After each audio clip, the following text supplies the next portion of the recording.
존경하는 국민 여러분, 주호영 국회 부의장님과 선배 동료 의원 여러분, 그리고 국무위원 여러분, 경남 진해 출신 국민의힘 국회의원 이종욱입니다. 정치가 어지러워도 국민의 삶을 지키는 경제는 결코 퇴보하거나 멈춰서는 안 됩니다. 정부가 한덕수 대행을 중심으로 민생을 지키기 위해 최선을 다하고 있는 점에 깊은 감사 말씀드리며 질의를 시작하겠습니다. 부총리님 나와 주십시오.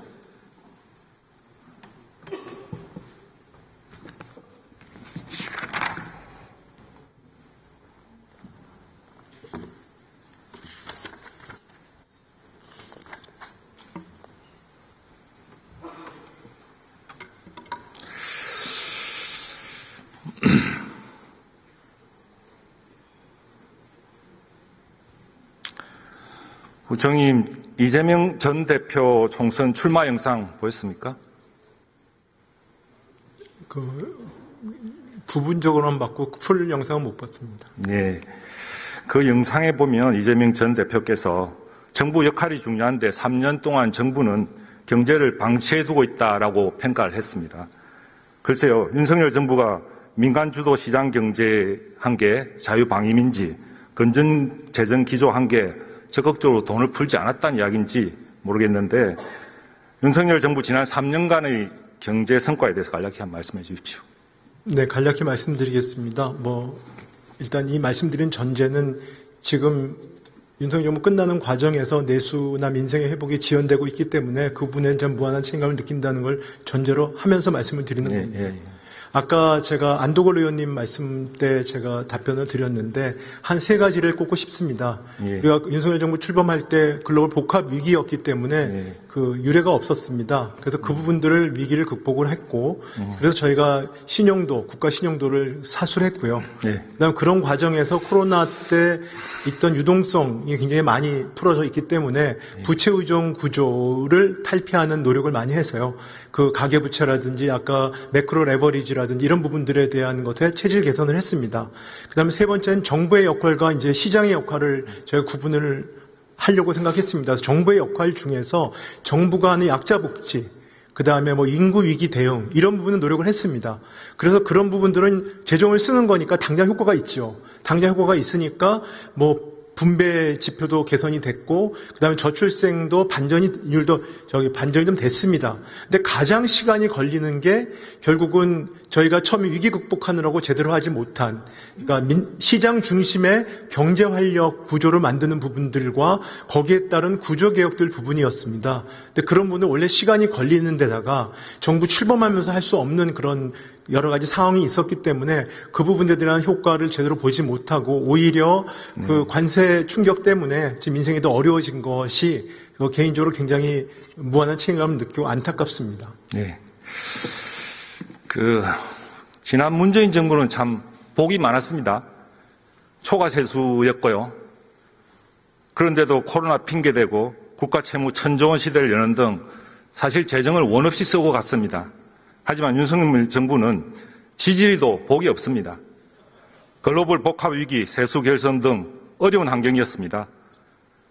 지난 안도걸 의원님께서 큰 선물을 남겨주고 갔다고 했지만 과잉 유동성에 따른 고물가 고금리, 엄청난 부담과 숙제를 물려줬습니다. 그걸 해결한다고 임기 내내 고군분투했다. 저는 이렇게 평가를 하고요.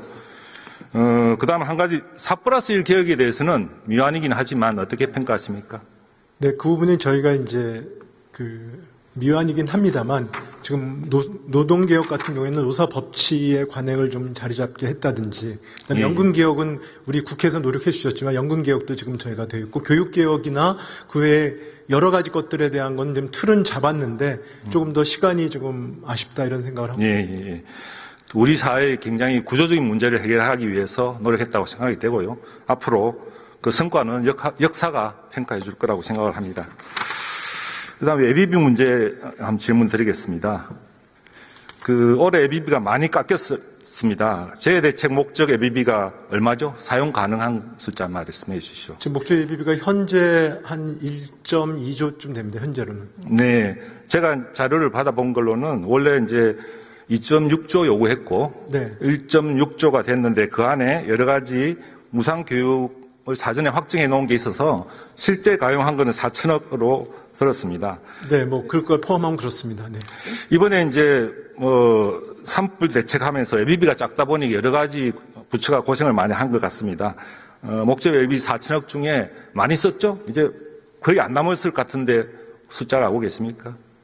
지금 일단은 무상교육 같은 경우는 지금 이염학과가 되어 있는 거고요. 네. 지금 현재 그 기정 예산에서 한 2,500억 원 정도 2,500? 네, 있고요. 그래서 그걸 활용을 하고 이번에 추경에 그 각 부처의 그 추경 예산으로 지금 좀 담았습니다. 네. 네. 그래서 오늘 보니까 재해대책비 같은 게 아까 5천억 원 얘기하지 않습니까? 그래서 5천억에다가 뭐 한 3천억, 한가 8천억 원 정도를 지금 어떻게 말하면 추경과 본 예산에 담았다고 볼 수 있습니다. 네. 그래서 이번 산불 대응 과정에서 예비비 부족 논란이 있었죠. 네. 앞서 다른 의원 질의에서 그 작년 금년도 25년 예산이 정액을 못한 불완전한 예산이다. 정액이 예정되어 있었다. 이런 식으로 사실은 발언을 하셨지만 제가 평가하기로는 헌정조유 감액만 통과시킨 그런 예산이었고 의결에서 의결을 했잖아요. 그죠? 네. 그리고 사실은 정액을 협박한 예산이라고 생각합니다. 어떻게 생각하십니까? 글쎄 그 부분에서 의원님 말씀하신 거에 대해서 제가 평가하기는 그렇고요. 다만 작년에 예비비 그러니까 감액 예산이 통과됐을 때 제가 그 국회에서도 여러 안타깝다는 말씀을 드렸고요. 네. 그런 부분들이 지금 여러 가지로 저희가 출범을 하는 데 있어 발목을 잡고 있는 측면이 있다. 이런 점 말씀드리고 싶습니다. 예, 그래서 사실 예비비 논란과 관련해서 산불 대응 과정에서도 또 예비비가 부족한 거 아니냐 가지고 언론에서 여러 논란이 있었습니다. 민주당에서는 예비비 삭감한 잘못을 물론 인정하고 싶지 않아서 그러는지 예비비가 부족하지 않다. 필요하면 추경해라. 부처 재대책비도 있고 국고 채용 부담 행위도 있다. 이런 이제 변명을 늘어놓았습니다.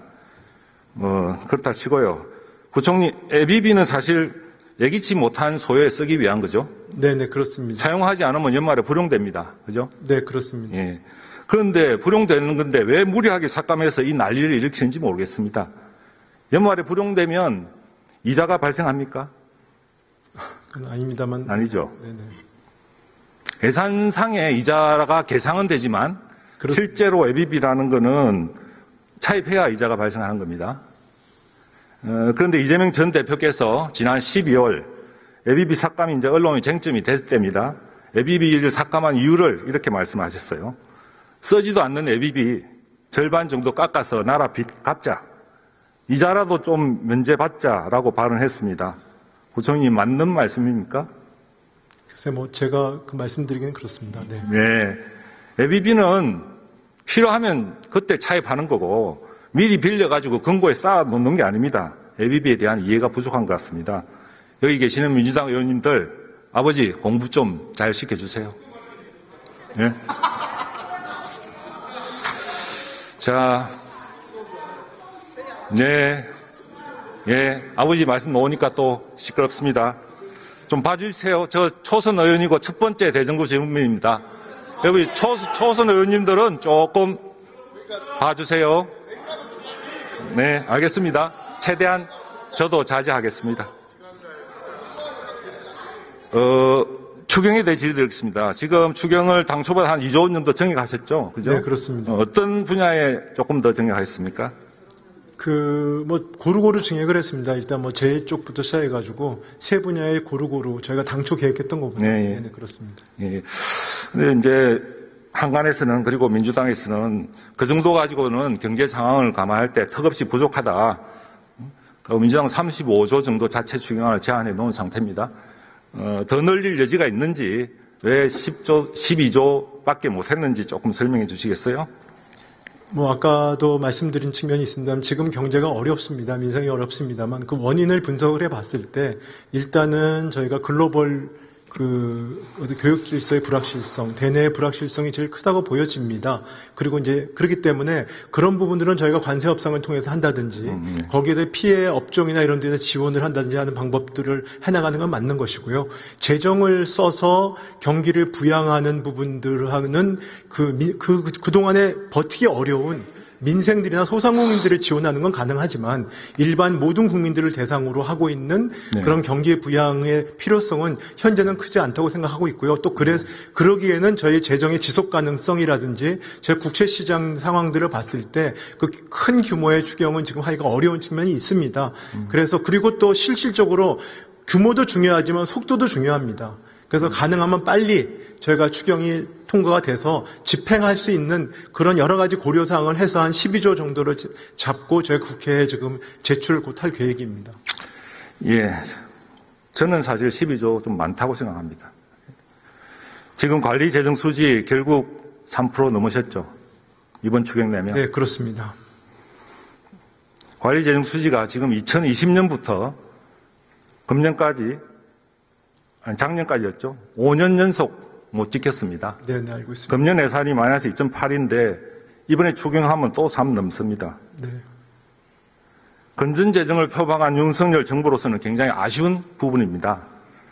여기에 대해서 부총님 어떻게 보탤 말이 있었습니까?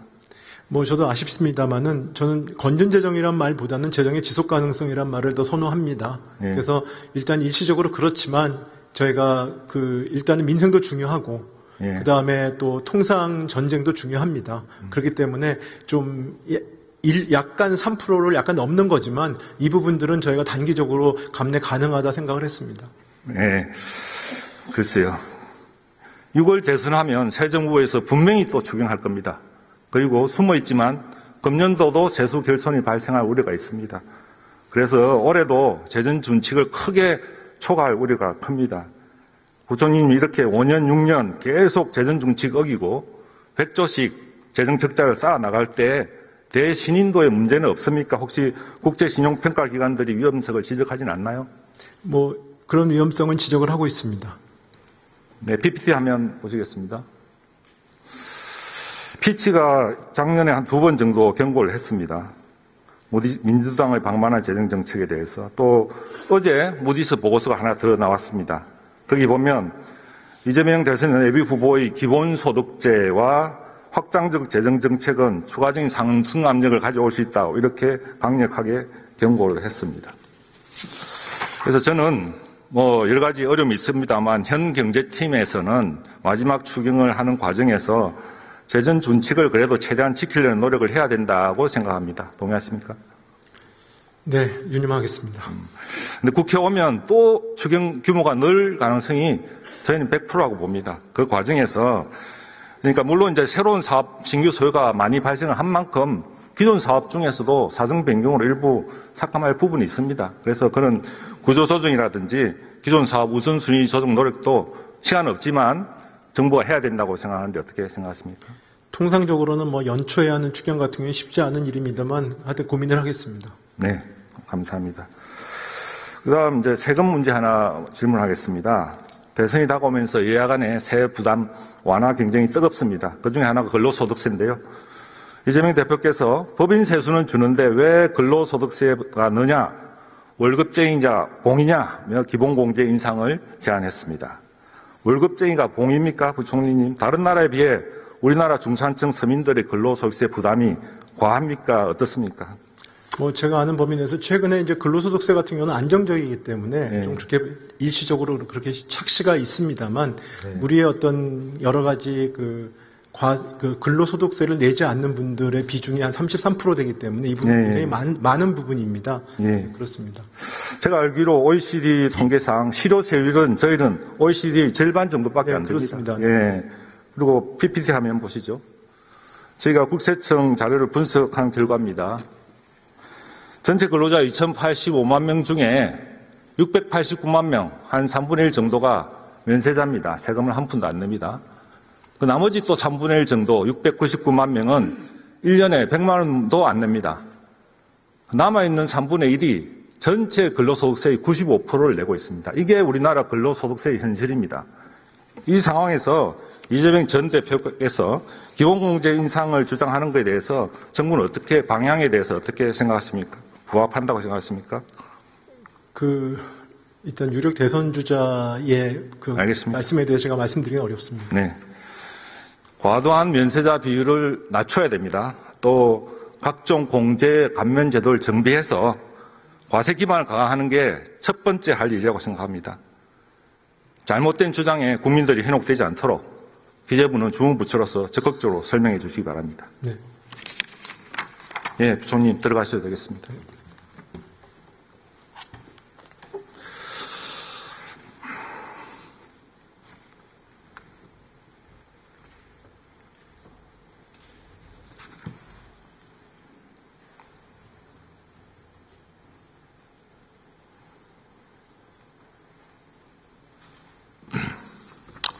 마무리하겠습니다. 국민 여러분, 트럼프 관세 전쟁, 내수 침체, 잠재 성장률 하락 등 대한민국이 절체절명의 위기입니다. 그러나 더 심각한 위기가 있습니다. 입법 권력을 장악한 민주당이 도대체 이 나라를 어디로 끌고 가고 있는지 많은 국민들이 불안해하고 있습니다. 대통령이 거부권을 행사해도 거듭해서 재발의하는 법안을 보면 민주당이 생각하는 이상적인 사회를 알 수 있습니다. 노조는 불법 파업으로 회사 자산을 때려 부숴도 회사에 배상해주지 않아도 됩니다. 쌀이 과잉 생산되어도 쌀값이 떨어지지 않도록 국가가 예산으로 다 매입해줍니다. 소액주주는 투자하는 회사 주가가 하락하면 이사를 배임죄로 고발하거나 손해배상 소송을 제기할 수 있습니다. 내수 경기가 나빠지면 국가에서 개인당 25만 원, 총 13조 원을 시원하게 풀어서 지원합니다. 어떻습니까? 너무 좋죠? 그런데 이게 가능합니까? 좋으면 다른 나라도 다 이렇게 해야죠. 이 좋은 걸 대통령이 왜 반대합니까? 농민, 소상공인, 소액주주 등 약자를 위하는 척 달콤한 포퓰리즘으로 유혹하지만 실상은 시장경제 기능을 왜곡하고 시장 자본주의 시스템을 무너뜨리는 것입니다. 민주당이 절대 동의해주지 않는 법도 있습니다. 국가 경쟁력이 어떻게 되든 말든 주 52시간 근무 외에는 절대 인정할 수 없습니다. 세계 최고 높은 상속세 부담으로 회사 경영권을 넘기고 회사가 해외로 이주하여도 상속세율은 절대 건드릴 수 없다고 합니다. 이처럼 기업과 부자를 악마화하고 국민을 불신과 대립으로 몰아넣는 이러한 반기업, 반시장 문화가 국민 경제 발전과 사회 통합에 도움이 됩니까? 그런데 일자리는 누가 만들고 세금은 누가 냅니까? 기업을 키울 생각은 않고 적대시하는 이런 약탈 경제에서 혁신과 기업가 정신이 살아남을 수 없습니다. 이재명의 먹사니즘은 국가 재정을 거덜내자는 나랏돈 터먹사니즘이며 진짜 대한민국을 만들겠다는 출마 선언은 진짜로 대한민국을 망치겠다는 공격 선언입니다. 국민의힘은 자유시장 경제와 대한민국의 미래를 지키기 위해 이재명 세력과 끝까지 싸우겠습니다. 경청해 주셔서 감사합니다.